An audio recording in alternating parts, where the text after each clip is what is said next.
Okay, so little power, get up to 4,000, and then it kicks in, and then it goes! And that is just amazing.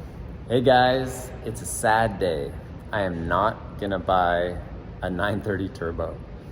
So the story behind this goes that one of my friends who knows that I'm really into Porsches said, hey, I don't know if you know, but I've got a 930 turbo. And I was like, oh, cool. And he's like, yeah, I don't drive it very much, so would you want to drive it? So I drove it for a weekend and just really had a good time. And then I knew that he wanted to sell it. So I was trying to get my dad to buy it. I wasn't really in the market at the time. And then I became in the market for an air-cooled Porsche. So I was looking at the Targa, I was looking at a 75 Mexico Blue car, and I was looking at this 930 turbo. Now, interestingly enough, they were all in the same price range, which you wouldn't think of. So I'm like, you know, this may be my only time that I can afford to get into a 930 turbo. Now, these cars are worth a lot of money. They're always going up. They're really an icon of Porsche lore and just, you know, supercars in general. But I did not buy this turbo. And I'm gonna go around, show you why I didn't buy the car and what I like about it and what I didn't like it, or maybe some of the things that people may not like about this specific car. So this is a 1986 930 turbo, has about 95,000 miles on it. So it definitely is a driver's car, which I actually really like. And that's why I was into it. And that was one of the only reasons why I could afford it. So when I talk about a driver's car, I want you to see, you know, the paint chips, the rocks, the scuffing underneath on the front lip. This car has been driven, you know, 95,000 miles. When you look on Bring a Trailer, most of these cars are in the you know, 50,000, 30,000. You see with these really wide fenders how the rocks can hit this. Now going back here, you can also see the rocks, how they've done a little number. There's little scratches on the side. You know, there's little, that just looks like a water thing, but little imperfections in the paint. If you look on the side, there may be a few little door dings. Yeah, you can kind of see them there. See a few little door dings. One of the things I definitely didn't like is that it didn't have the traditional Fuchs wheels. So the black centers, you know, they're wide. I think they're 7s and 8s, or maybe 8s and 9s. I can't remember. Please correct me in the comments. So I didn't really like these aftermarket wheels. Now these are period correct aftermarket, but not what you think of when you think of the 930 turbo. I also think that it's a little high. It'd be nice if this one was lowered a little more. Let's go around the car. On the back side, pretty nice. You know, of course you don't get the rock chips in the back of a car. Has the rear wiper. Some people love it, some people hate it. So from the outside, the car is, you know, in pretty good quality driver's shape, right? If you want a driver, if you're not a someone who's gonna grab a car and put it into a collection and never drive it, then, you know, if you're gonna drive it, this is a car for you. You can really see the rock chips here. It's got that great door sound that we all love. Someone needs to make a compilation of those door sounds. Now let's go into the inside of the car so you can see what's happening on the inside. All right, the inside of the car, you have kind of the traditional problems that old 911s have, where these don't close all the way. Sometimes this little area is broken, which it looks like it's slightly cracked here, not actually as bad as my Targa. The doors are in pretty nice condition. This car has had aftermarket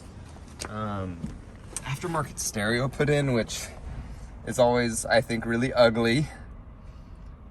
One thing that I really didn't like about this car is that it had these JL speakers put in the back. So it actually makes it so that the back seats are non-functional.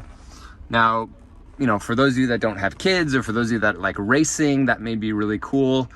For me, I throw my son in the back.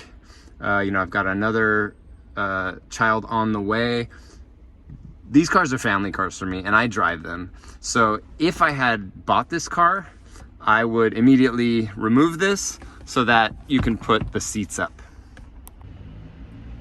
As you can see, the car's got 96,000 miles on it. And the dash is in pretty good condition. No cracks on the dash here. Okay, you have, you know, this happens in a lot of old 911s where the glove box kind of starts coming delaminated. Pedals are in pretty good shape. You know, the mats are in pretty good shape for 95,000 miles. You see that it's had this put in, which is a low jack, so that if it got stolen, but it's actually been removed because we're having some electrical issues. So let's talk about the electrical issues with this car. You know, my friend said the battery always dies. So we made a kill switch so that the battery wouldn't die, which is kind of like polishing a turd. You know, you're not actually fixing the problem. You're just making it so that you can keep going. And I totally understand, because going and exploring these electrical issues with old 911s can be expensive. However, my thought is that he has this big stereo system, he's got a big amp under some of the seats, and this may be draining the battery. This is what happened in my dad's 964. They removed all that crap, and instantly he didn't have a problem. So let me show you what they've done currently to help with the battery problem.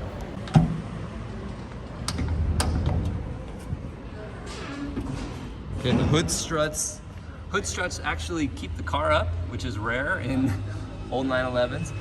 So I actually have a little kill switch right here where you can just switch it off, and I'm gonna do that right now because I'm parking the car.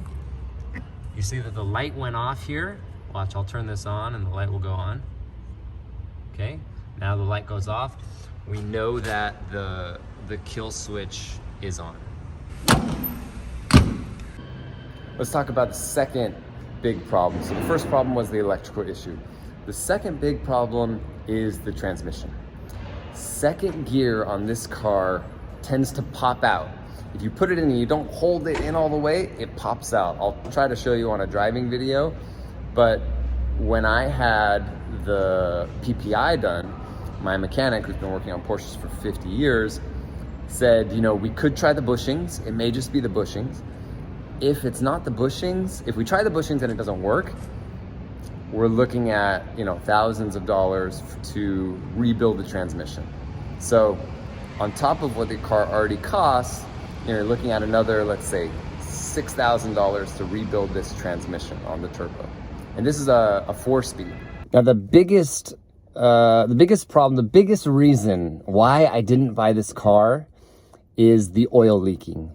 And I know that many of you are saying, yeah, but all old 911s leak oil. Well, my car doesn't leak oil, but that's because it's had an engine rebuild.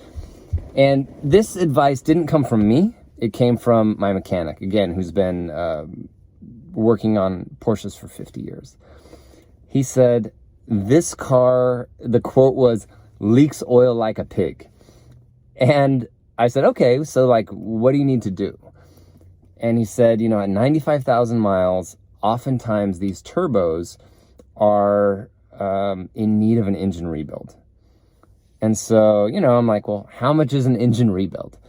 And he's like, ooh, you know, at least 30 maybe 40K. And I know that may be different because I'm in California, or maybe it's more expensive or less expensive than yours. So, you know, you can comment on what you think an engine rebuild on an 86 911 turbo should cost. But that is a big expense for anybody, and especially for me.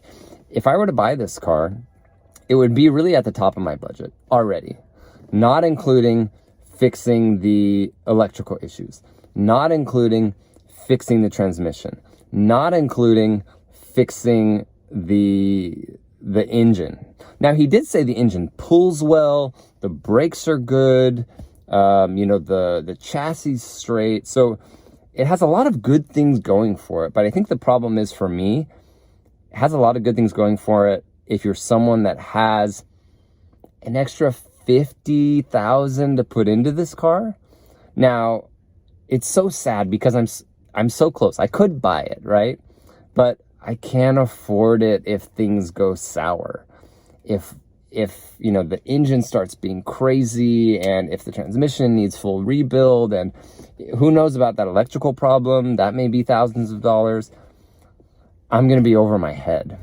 So this is the reason why I had to say no to this car. And this is why I actually ended up buying my 86 white Targa that you may see in my other videos. This was my first classic car. Well, I do have a 997.2 4S that is now considered by Porsche Classic to be a classic car because it's old enough.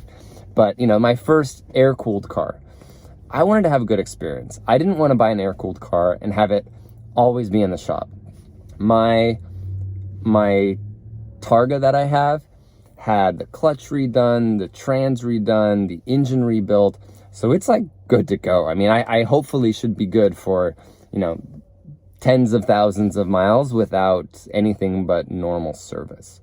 So it's so sad for me that I have to pass on and pass it back to my friend. Now, my goal, and I'll put it on here to kind of make a prophecy. My goal would be he saves it, doesn't sell it, and I can buy it from him a little bit later when I have some more money, and I can talk my wife into letting me buy a fourth Porsche. Let's talk about what I love about this car. I love the history, the heritage, that, you know, the 930 Turbo was one of the first supercars with the Lamborghini Countach and with the F40. You know, this was Porsche's first look into turbocharging.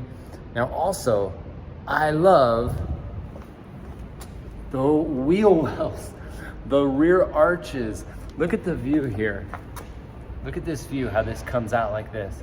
And when you look in the rearview mirror when you're driving this car, you see this, and it's so satisfying as you're driving it.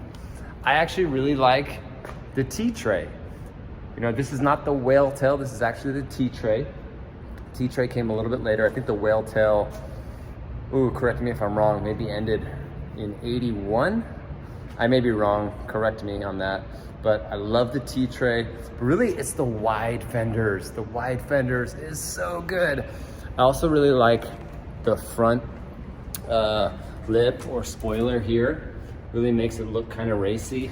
How this continues from down here all the way out to these wide wheel wells just looks amazing.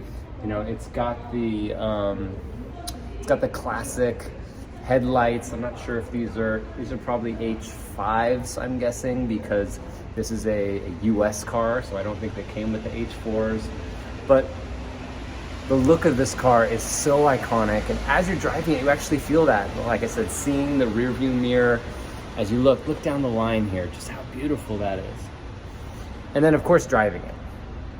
And I'm gonna do a driving video. Driving it is good and bad. There's sometimes when it's really amazing and sometimes when it's kind of lacking. So we'll see that in the driving video. Let's go for a drive. One of the best parts, this sound. It's just so solid. It's so very, very German in the sense that it's just well made, heavy. Now the clutch on this car is heavy. The clutch on this car, let me turn the AC down so you guys can hear me. The clutch on this car is surprisingly heavy. Compared to my 86 Targa, my 86 3.2, the clutch on this is like, oh my gosh. Now I'm in a car park right now, or a parking lot, and you really can feel the lack of power steering. You know, in my 3.2, you definitely feel that as well. But in this, because we have the wider wheels, the wider tires, you feel it even more.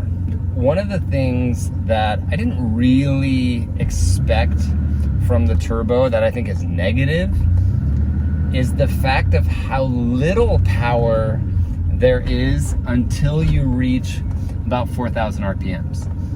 So immediately, okay, so little power, get up to 4,000, and then it kicks in, and then it goes! And that is just amazing. And it just keeps going. As long as you're in over 4,000 RPMs, it just goes. But, you know, part of the art of, I think, driving a 930 is keeping it in the power band. And one of the negatives about this car is that I think the gear ratios could be better.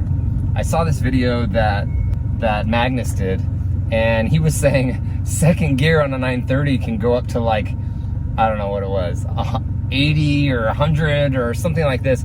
And it just makes it like, you want to go through the gears on this. So I really wish that the gears were geared a little bit different so that you could really go through with it.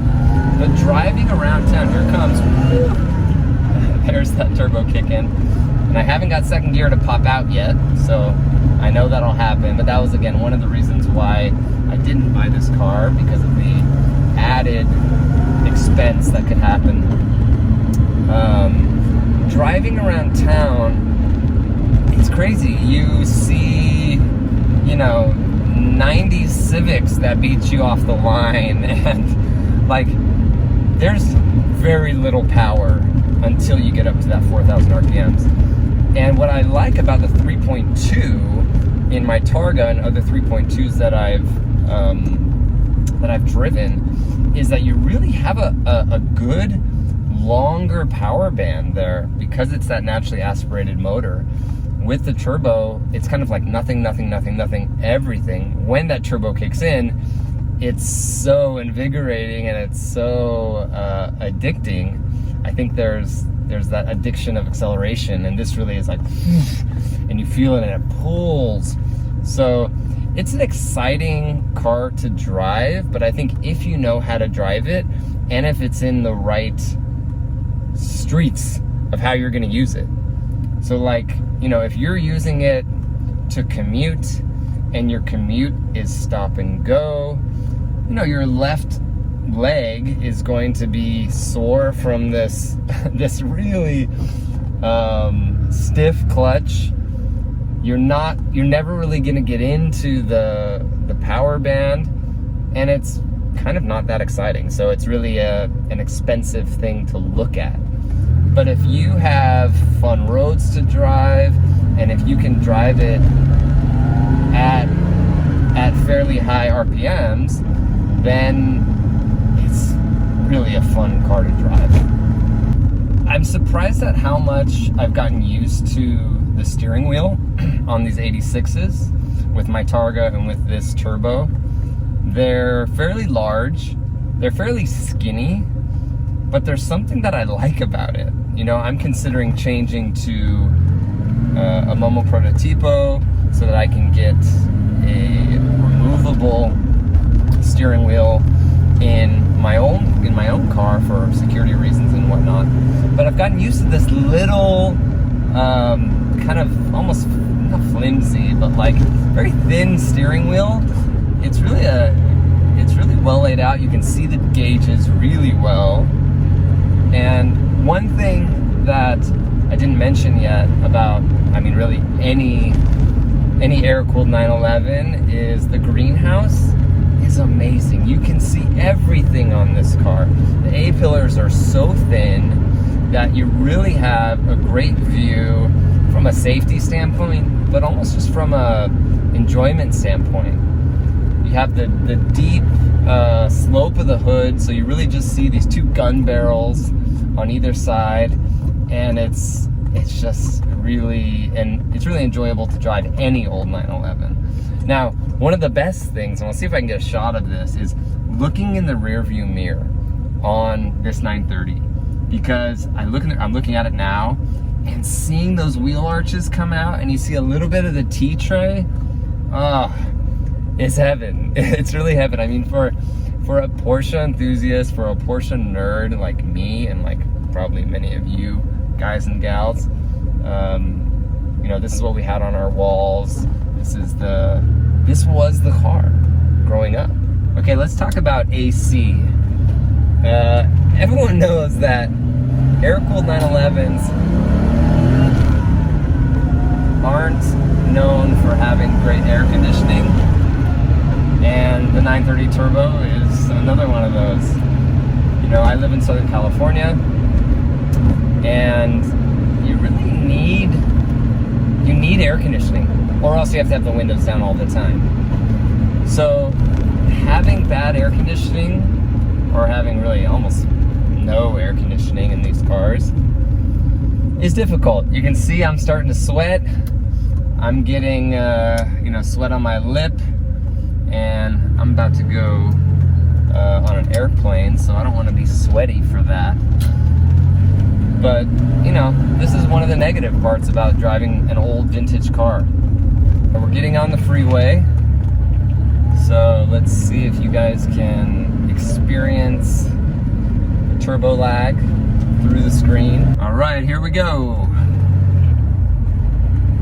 So I'm getting on the freeway. I'm at 4,000, there it goes. All the way up to 6,000. I didn't get it to pop out of second gear, which is good. Oh, turbo's in, we're on.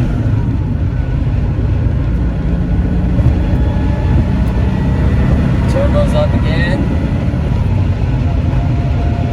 So we're up to about 90 there. And it's really fun when you're in that power band, when you're above 4,000.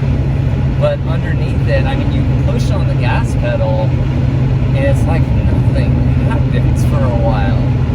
So in that sense, I really enjoy my 3.2 Targa more. But, you know, once you hit that power band, gosh, that is that is really exciting. So I'm getting into some traffic, and this is when the 930 Turbo isn't that fun. The clutch is really heavy. I've got this second gear issue that keeps popping out, and there's no power.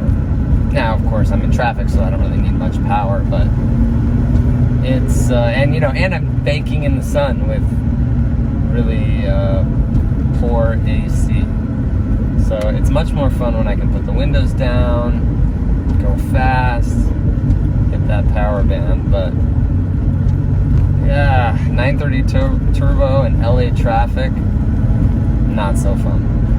You know, a nice thing about, I think, every air-cooled 911 is the headspace. So I'm 6'1", my dad's 6'4", he also has a 964, and there's no problem with headroom on these cars for relatively tall people. I think that my Targa actually has a little less headroom. I'm noticing it here, I feel very free. I don't know if the seat is deeper in or whatnot, but a lot of space here for sure. And I think I just missed my exit. All in all, the 930 Turbo is an amazing car. It's just unfortunately not gonna be my car right now, because although I can afford it how it is today, I worry that it will turn into a money pit and that I won't be able to drive it. So it was for this reason that I passed on this car. And as I'm driving it right now, I'm thinking like, why did you pass on this car? But, you know, I have to be a little rational sometimes and not only think with my lizard Porsche enthusiast brain. So I hope to one day have a 930 turbo in my collection, but it looks like today I won't.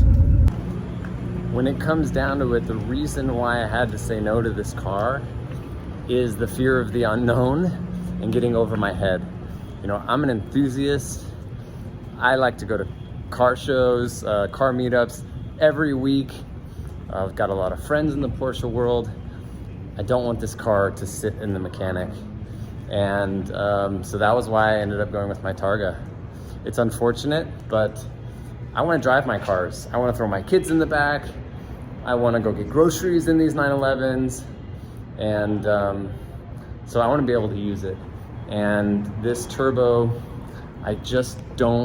we just don't know enough of what it's actually going to need. And that was why I had to say no. So unfortunately, I didn't buy this 930 turbo.